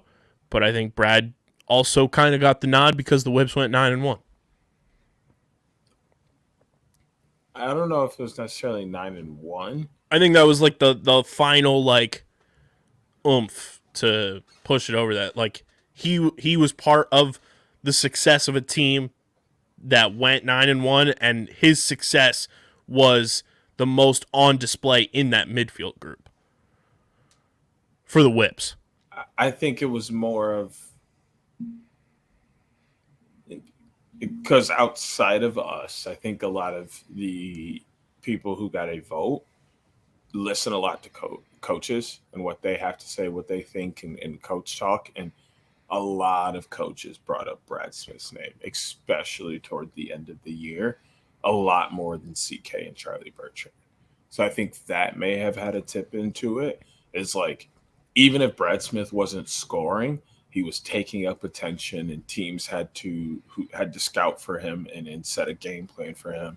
And he made noise, whether he was productive or not. And I think a lot of what coaches say has influenced voting, and that's not even just in lacrosse, that's just across sports in general. And I think that may have been the tipping factor more than like actual play, because like looking even at stats and even taking away stats and just looking at play and how they affected their teams, they all had the exact similar role. Like, we've looked at that Redwoods midfield, and like every year they've had a different midfielder that was the initiator and the go. This year it was Charlie. CK has always done what he's done for the Waterdogs, and then Brad Smith had himself a year. So I think the coaching tip point was really the one that tipped it over. Because I'll say this, because I can say it now. I voted for Charlie Bertrand to be in my top three, because we got 3 votes for midfielders, and I voted Schreiber, Zach Courier, and Charlie Bertrand. I thought Charlie's explosion onto the scene and into the discussion of the lacrosse community this year warranted the vote. And, you know, it's funny when you sit back and look at Charlie's stats. He had 18 points this year, and they were all 1-point goals. But he was in that discussion space a ton. He was on SportsCenter a ton. Not that that means, you know, much when it comes to, you know, a voting system like this. But, like, I felt like Charlie's season and explosion onto the scene was something special, and that's why he got my vote. Your all-pro defense, JT Giles-Harris obviously wins the Defensive Player of the Year. Garrett Epple gets named to first-team all-pro, and then Matt Dunn gets the nod as well from the Whips. I don't believe I gave Matt Dunn my first-team all-pro vote. I believe I gave that to Graham Hosick. But the defensemen that were up for the award, all of them were beyond deserving, so very happy for all 3 of them. Kyle Bernlohr, obviously your goalie of the year, so he gets the nod for first-team All-Pro. Same with Trevor Baptiste at the face-off spot. Your LSM is Michael Earhart, and then Danny Logan at short stick deep midi. Looking at the second team, though, this second-team All-Pro is pretty filthy. Your attackman, second-team All-Pro, Matt Rambo, Jeff Teat, Brendan Nichtern. When you look at these attackmen, I'm still taking the first group simply because Lyle is there, and you have both guys who finished with 40-plus points this year on the first-team All-Pro when it comes to attackmen, plus you have RP3 there. But this second-team All-Pro attack group would give them a pretty damn good run for their money, in my opinion, with Matty Rambo, Jeff T, and Brendan Nichtern. It's crazy how similar they are, right?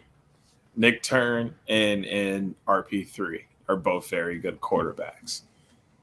Lyle and Jeff T are very good wing, do whatever players. And then Kieran and Rambo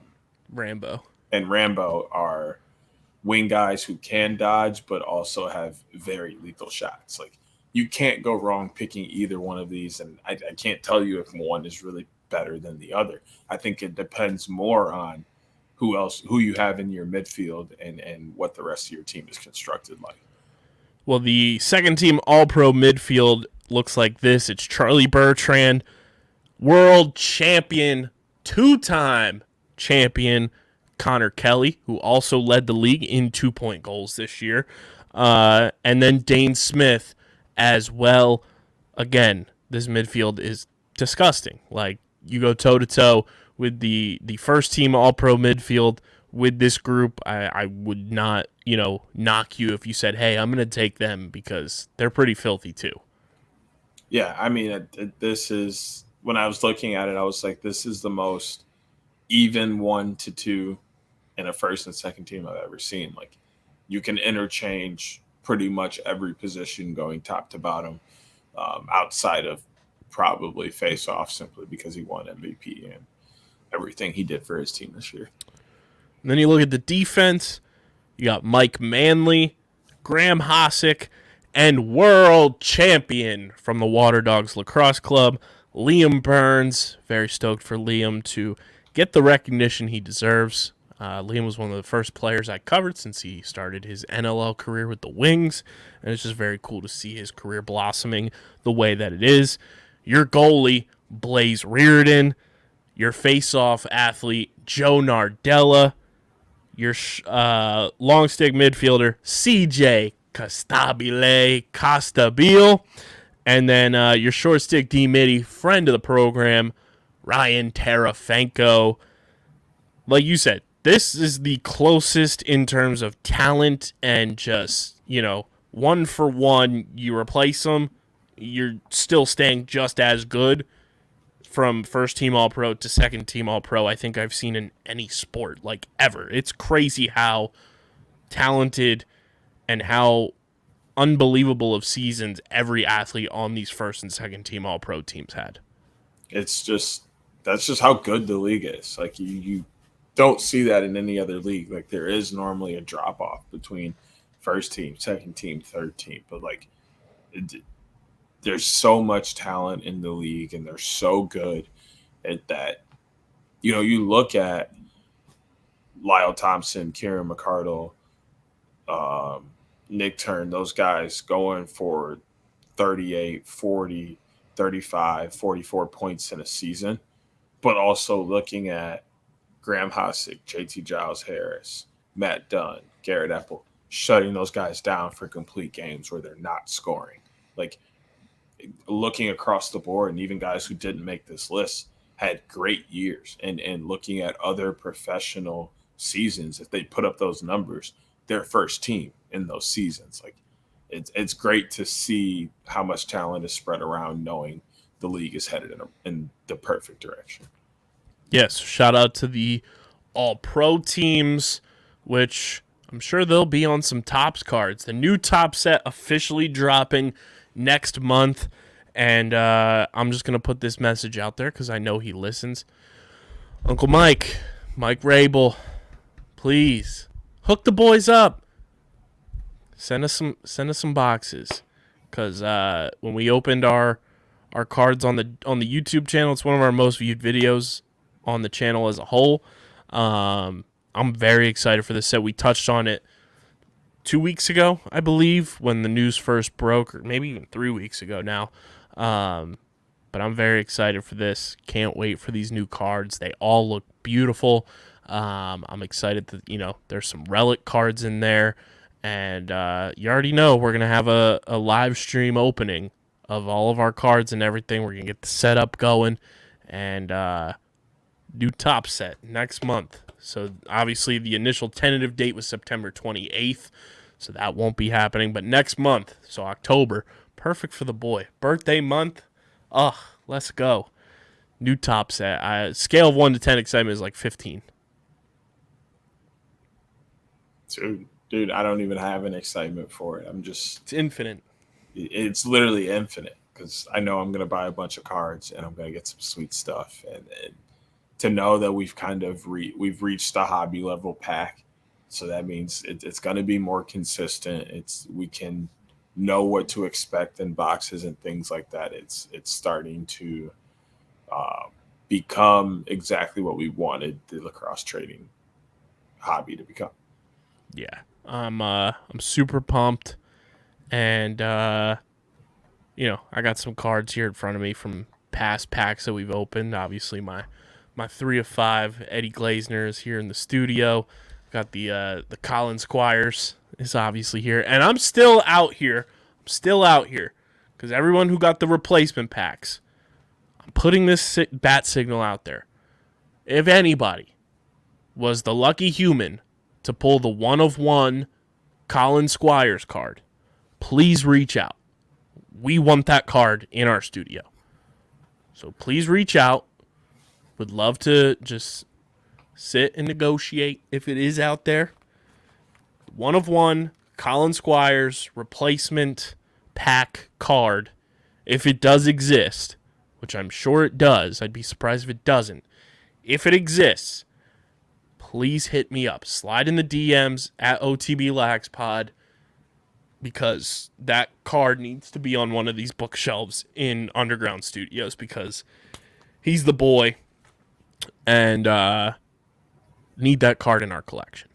Need that card in our eventual big-time HQ. Framed, with his jersey, signed. He's our guy, through and through.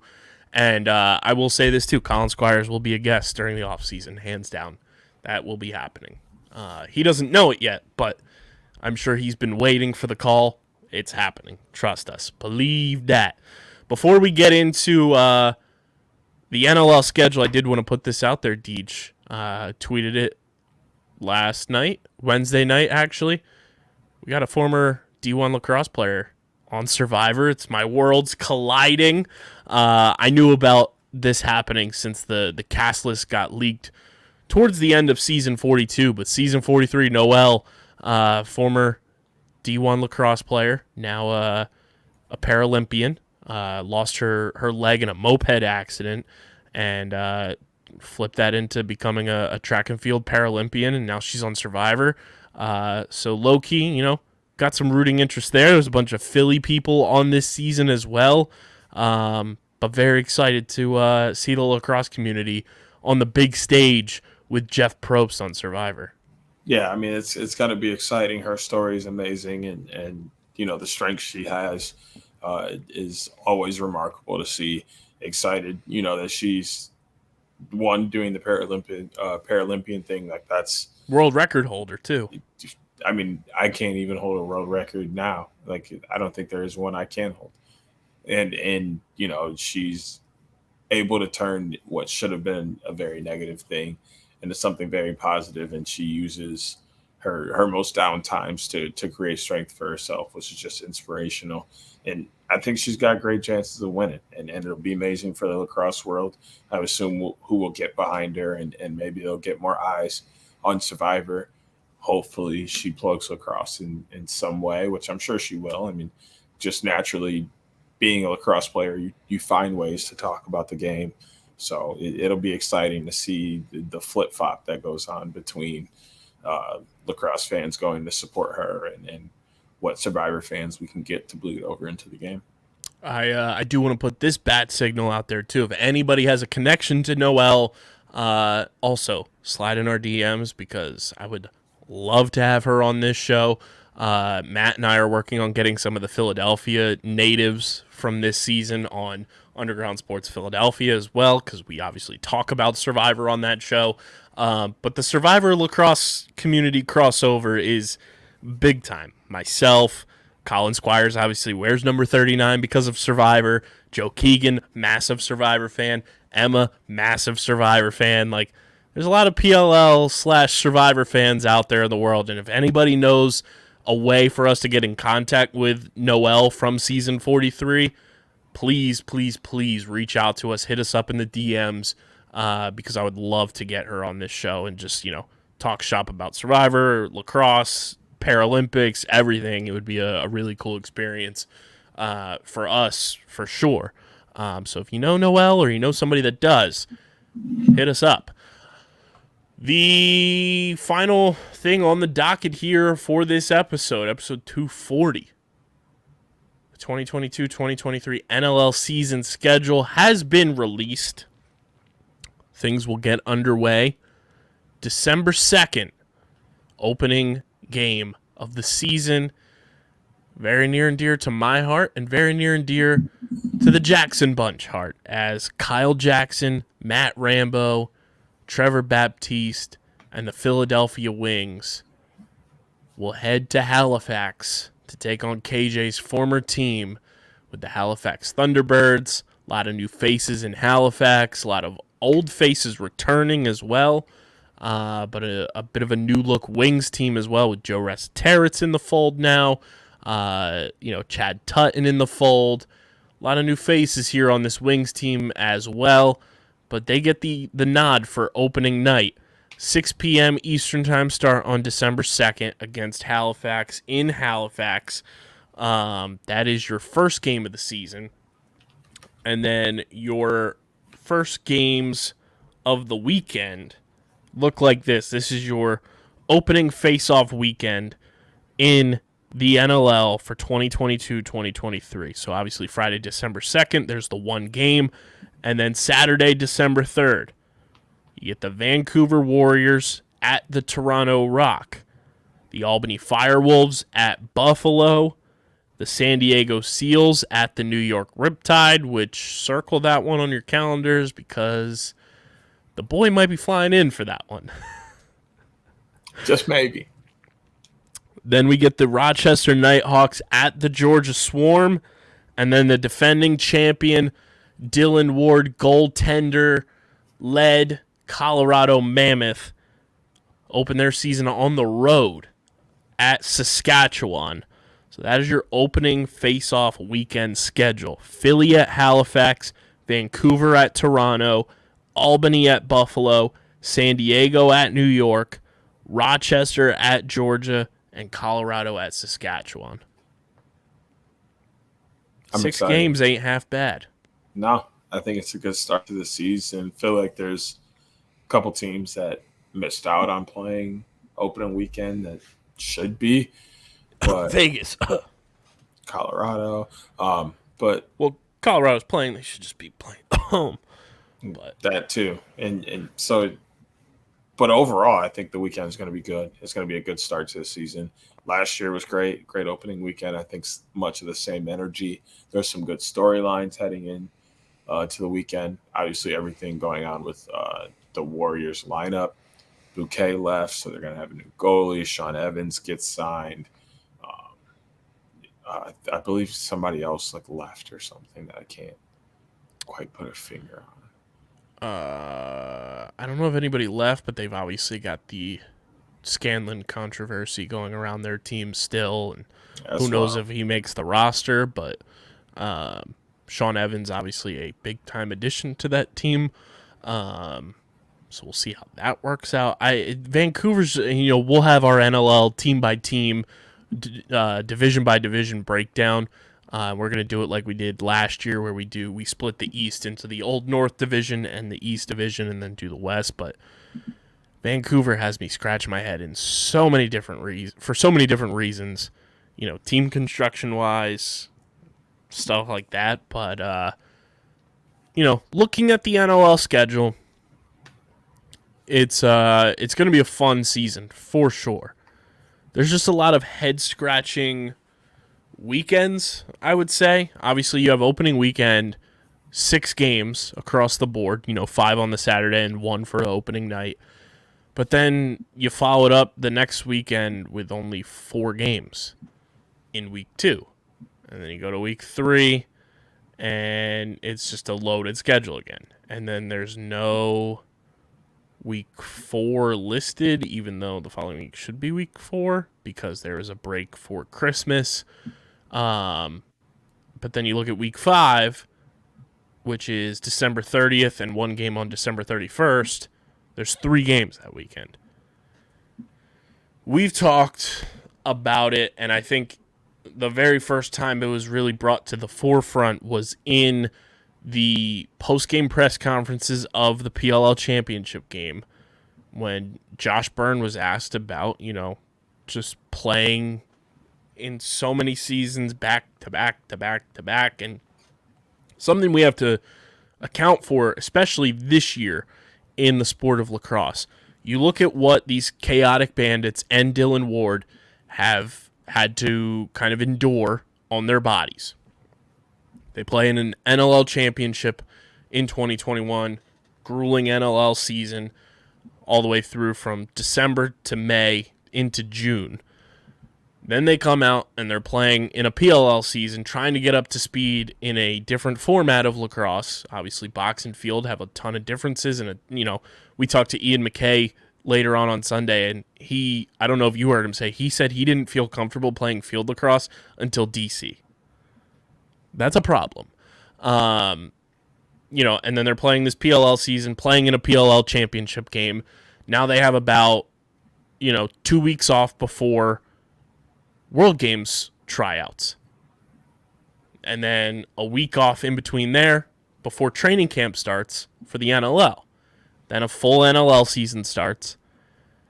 And right now we don't have a postseason schedule per se, but the NLL season this year ends the regular season April 29th. Hopefully it's not going to be the same circumstances of last year's postseason, the way that it kind of, bled so far into the PLL season. But then also, say, just as an example, Colorado and Buffalo get back to the NLL championship game. They're playing in that. Then you have a PLL season again, along with the World Games going on.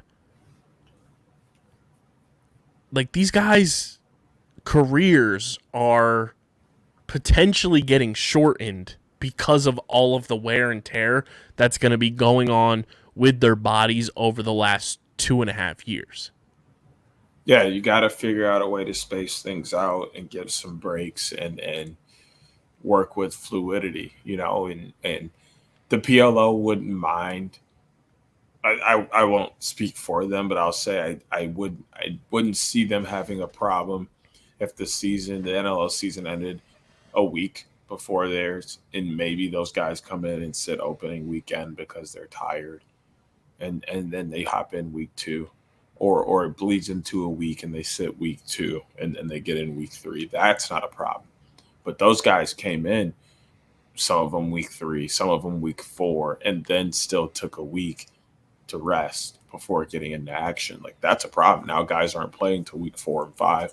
They're losing revenue. Fans are upset. The games don't have the same validity that they had. A lot of people were questioning their integrity as a league with a 2-8 team in the playoffs and the championship game. Those things don't happen if the season's shorter. And also, like you mentioned, like, guys being healthy, like we've talked about the Buffalo guys being, very strict regimen on how they prepare and take care of their bodies. But at the same time, if that was not, it wouldn't be so strenuous if they had time in between to rest and just literally just relax. Maybe they, of course they'll still hit the gym, play wall ball and stuff, but that's not as strenuous on your body as practicing and playing. They'll be able to spend some of that time just kicked up with ice or Normatec boots or a massage gun or whatever, and be able to sleep and rest, which is really important for the body.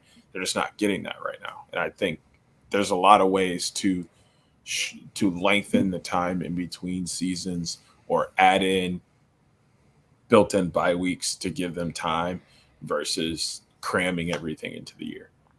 Yeah, and I mean, the biggest thing, and I tweeted it, and some people took exception to it, the postseason is so doable in the NLL to be on a Thursday, Saturday, Monday time frame. Not every year. And, last postseason is a prime example, was the first time since 2018, and 2018 was the first time that the NLL finals went all 3 games. It's very rare that it happens. Can it happen? Absolutely. But it's rare in the history of the NLL in that format that has happened. The NLL and the PLL, like the fact, I've said this off the record to so many people, and we've said it a number of times on this show too. The fact that you and I can sit here on this podcast and talk about how to make the NLL schedule and the PLL schedule work cohesively, symbiotically, and not truly overlap or very minimal overlap in a 20-25 minute span, you should be able to do that as front offices in both leagues, sitting at a table with ESPN. It's not like you're on different networks. You're all under the same ESPN umbrella. You all should be able to sit at the table, not have any gripes or differences, and say, hey, we want this sport to grow. We want this sport to succeed. And when 80% of the players play in both leagues, you need to be able to make it work. It's not like, it sucks, but I understand what the PLL did with their new contracts for guys not being able to play, MSL and WLA this season if they were under contract in the PLL. It's very different where the NLL is, those guys have contracts. Those guys are, in those cities doing community work and everything as well. And it's a totally different style of the sport, and it gives these guys an opportunity to be professional lacrosse players year round. But the fact that a 28, almost 29-year-old that has never played the sport of lacrosse and a 23-year-old can sit down and mastermind a plan to make all of this shit work, like I said, in literally like a half an hour, ESPN executives should say, hey, NLL commissioner, NLL front office people, owners in the NLL, come sit at this table with Paul and Mike Rabel and the rest of the PLL front office, and let's make this shit work so that we can make the sport of lacrosse as successful as possible. And hearing Josh Byrne voice those opinions, say he wasn't going to point fingers at anybody, but we need to account for the players, was the biggest statement I think anybody could have made in this situation, because I think it's absolutely silly that these two leagues can't work together and make this shit happen. And I think it for him making that statement, even though he was not pointing fingers at anyone, forces everyone's hand in this scenario, and not even just the leagues, but also ESPN and the World Organization. Like, they all have to come together and figure out a way for the players to have benefit in all of this, because that's really what it's all about. If you stress your players out, you don't have NLL, you don't have PLL, you don't have World Games. So you have to find a way to keep these players in their best shape possible to get the best benefits for the long run. So him saying that is like, especially with the PLL being so player centric and player incentive, like, it's pretty much him saying, like, look, if you don't do this, I'm not going to be around for that much longer. So if you want me here, you need to figure out how to make it work. So it was a force of the hand without putting an ultimatum in anyone's, in front of anyone's face. 100%. And, just getting back to the NLL schedule, some other notable games on the schedule that I've been able to glance over here. Vegas's first home game will happen Friday, December 16th against Panther City, so a battle of the expansion teams. The Philadelphia Wings this year have two games that start before noon Eastern time, which is very interesting. I'm sure that has something to do with either the Flyers or the Sixers scheduling, one way or another, even though I don't know if those schedules are complete. Well, I know the Sixers schedule is out. I don't know about the NHL just because I've kind of removed the Flyers from my brain right now. NHL schedule's out. They start before Okay. NBA. They start in 2 weeks, 3 weeks. Fair enough. New Year's Eve lacrosse in Saskatchewan with Panther City and the Rush. Funny, not meme date, but meme date all at the same time. January 6th in Vegas, the Wings and the Desert Dogs. The Colorado Mammoth don't have their first home game until 2023, which is criminal in my opinion. They will host the Calgary Roughnecks in their first home game of the season on January 7th. Then we've got, let's see, Tracy Koleski and Panther City going back to Philadelphia again this year on Saturday, January 14th. Other notable games, let's see here. The Chaotic Bandits go to see Blaze Reardon on Friday, January 27th at the Wells Fargo Center. We've got the defending champs going to Vegas on Saturday, February 4th. Is there a rematch of the championship at all? Yes, there is. That happens in March, which I am scrolling towards ever so surely. Saturday, March 4th, the Riptide and Wings play at the Wells Fargo Center at 11:30 a.m. Eastern Time. And then that Monday, the lone off day of a typical NLL season, Monday night lacrosse at the Wells Fargo Center, the Toronto Rock come into Philadelphia to play the Wings. And then our championship rematch happens on... I know there's a rematch. I just am looking for... Here it is. It happens in Buffalo, Saturday, March 18th, Colorado at Buffalo. That is also the other 11 a.m. Eastern Time start for the Wings at the Wells Fargo Center. Georgia Swarm at the Philadelphia Wings. That is a very good weekend. That Saturday, March 18th weekend. So it starts on March 17th, where we got the St. Patrick's Day game in Calgary with Saskatchewan and Calgary, and then San Diego at Vancouver. But then Saturday, March 18th, we've got a loaded day of lacrosse. Georgia Swarm at the Philadelphia Wings at 11 a.m. Eastern Time. 6 o'clock p.m. Eastern Time, Toronto at Halifax. Championship rematch at 7:30 p.m. in Buffalo between Colorado and the Bandits. 7:30 p.m. Eastern Time, also on Long Island, we've got the return of Kieran Mcardle to the island, Albany, New York. And then Dickies Arena, a battle of the expansion teams, Vegas at Panther City. And then that Sunday, Deej, the Wings have another game. They have a back-to-back. They go to Rochester to play the Nighthawks. So a loaded weekend. It's going to be a fantastic weekend in March for sure. Looking at other potential games here. Of note, anything that stands out. I know this makes for fantastic podcasting. Everybody at home is probably like, what the fuck are these guys doing? Well. Sorry about your luck. I mean, and then decision weekend, which final weekend of the season needs a name. I like how the MLS has their final day of the season, Deej. It's called Decision Day. Both leagues need something like that in lacrosse. But final weekend of the NLL season, Saturday, April 29th. It's all going down at night. All 7 p.m. on.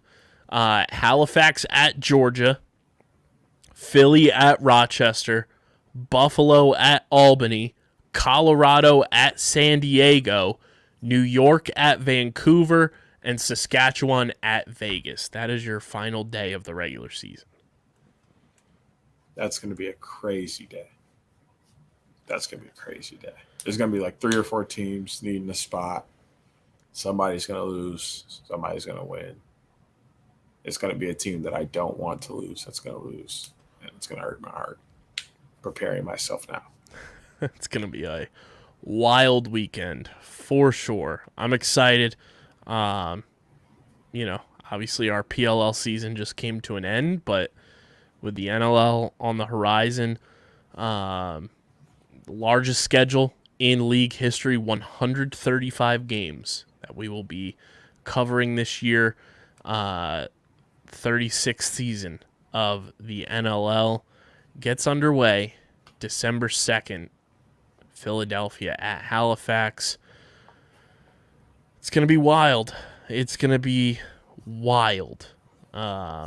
Looking at just some other notable games that they have listed here in the press release. Obviously, like we said, Las Vegas will get underway week 2 at Panther City and play their opening home game December 16th. The defending champion Colorado Mammoth will hoist their 2022 NLL Championship banner on Saturday, January 7th against the Calgary Roughnecks. And then some other highlight games here. So each team will play 18 games over the 22 weeks. There are 5 weeks in which all 15 teams will be in action, Deej. Week 9, which is January 27th and 28th. Week 10, which is February 3rd and 4th. Week 16, which is that March 17th to the 19th weekend. Week 17, which is March 24th and 25th, and then Week 18, March 31st to April 2nd. All 15 teams will be playing those weekends. 4 other teams. Face-off weekend will be contested on December 3rd, like we mentioned, all those matchups. But yeah, season's here, and I feel like we're gonna do it big again on this podcast in the NL season. We're gonna get guests. We're working on some big time things for this NLL season, and we're gonna get Deej to his first NLL game this year. Oh yeah, definitely. It's 100% happening. I've already said that. Just got to figure out when, and if it's gonna be more than one. Oh, it's gonna be more than one. We're gonna make that faux show. We got 2 teams you gotta come see in person. First of all, Fair. gotta get you to the island. We gotta get you to the Wells Fargo Center. And who knows? Maybe some other teams might get our attendance this year. Toronto's got a good chance with me. I got my enhanced license, so it's nothing but a quick little, about 3-hour drive. Got to cross the good old. Dang, who is that right now? I forgot whose bridge that is over there. Oh, it's the Ambassador Bridge right now. Actually, they're building a Gordie Howe over there though. So I have to pass the bridge, get on over. Trying to think of the cold land. They're cold up there. I would love to make it to a game up in Albany. Like I mentioned earlier in the show, Albany's like one of my favorite cities now. And just from their videos and, a podcast that covers the team up there, the atmosphere seems electric with the Firewolves. Plus their off-season moves. Their off-season moves, it's a bunch of dogs up there. Bunch of Albany water dog wolves. The Barstool Albany Fire Water Dog Wolves. Presented by the NLL. Presented by Cash App. Facts. You say cash, yeah. I say app. Or sorry, I say cash, you say app. I would love to make it out to Albany. Obviously, Vegas would be electric if possible. Trying to think of any other teams that I would like to get to potentially this year that are feasible. Obviously I'll be making the rounds up in New York with the Riptide. Rochester, maybe. That's a hike. That's a hike. I mean, if it's possible, I would love to go to Colorado. Love to go out there. Panther City would be electric. Especially since we got some connects in Panther City now, even more than we did last year. It's going to be a fun NLC. I'm very giddy about it. Yes, I'm counting down the days until PLL opening weekend, but I'm very giddy and very happy and very excited about this NLL season, and hoping to make some power moves this year with the NLL once again. It's where we got our start, and we're looking to just build upon that, and we got 135 games to buckle in for, Deej. Oh, yeah. I'm excited. I think this is the year I definitely pick a team. Hopefully it happens earlier in the year, so I have a team to kind of sit and enjoy, to watch a little more than the rest, and to hopefully it's not the same team, because granted it's a lot of fun diving deep and dissecting the Redwoods with you, but I'm leaning toward not being a Wings fan just to have casual banter on the pod. Which makes me feel like you should pick a West Coast team and then also. Oh, I'm definitely picking a West Coast team. That's already been established. Because I also feel like with the PLL too, the more we've progressed, yes, the Woods, I love them to death, but I'm also a big fan of Chaos. I'm also a big fan of the Dogs. Also, Chrome were our Premier Zone team. That's what we want to call it, our League Pass squad. No, Premier Zone. Gotta call it Premier I Zone. know, but I don't want us to get sued. I don't. You think Mike and Paul gonna sue us for that? We gotta think of our own. But Premier Pass. There it is. Ain't that what they be calling their little NFT things? I don't fuck with the NFTs, so that's not even in my brain. Yeah, but that's on a different internet server. Remember, that's Web3. Yeah, but you talking about getting copyright and sued and all that. They'll sue us. Those NFTs, right? They'll sue us, right? We might as well use Premier Zone at that point.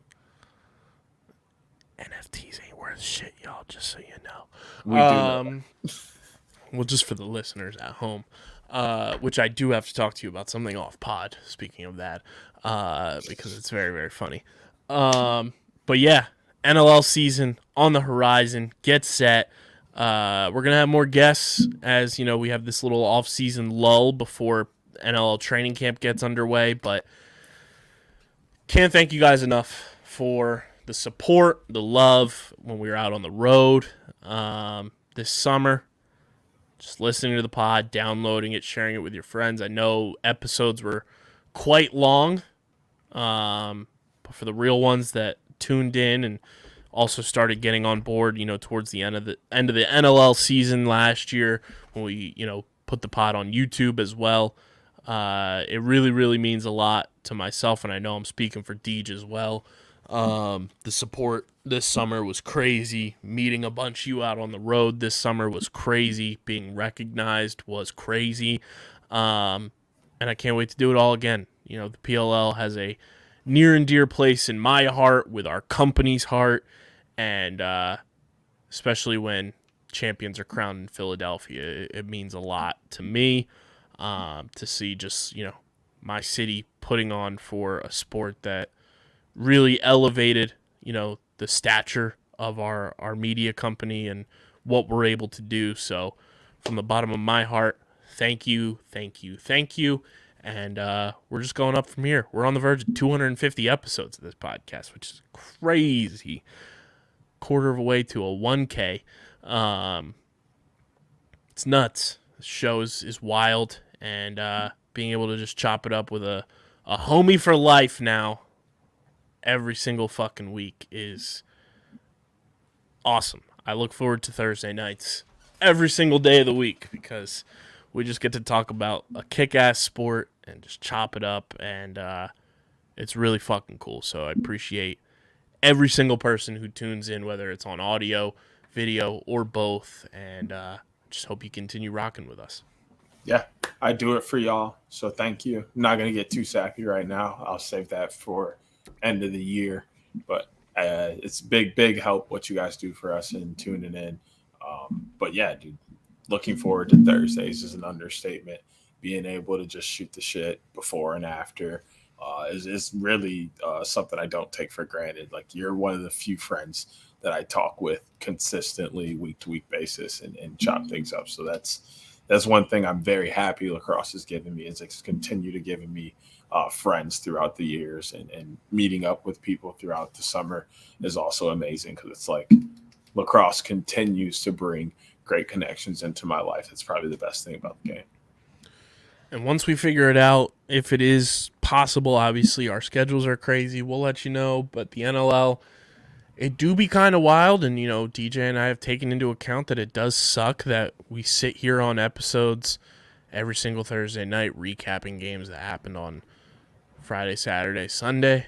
So if we can figure out a way to make it doable in the way that we want it to be at, because we don't want to half-ass shit, but if you guys listen, and you guys tune in, and you support the show, NLL season might,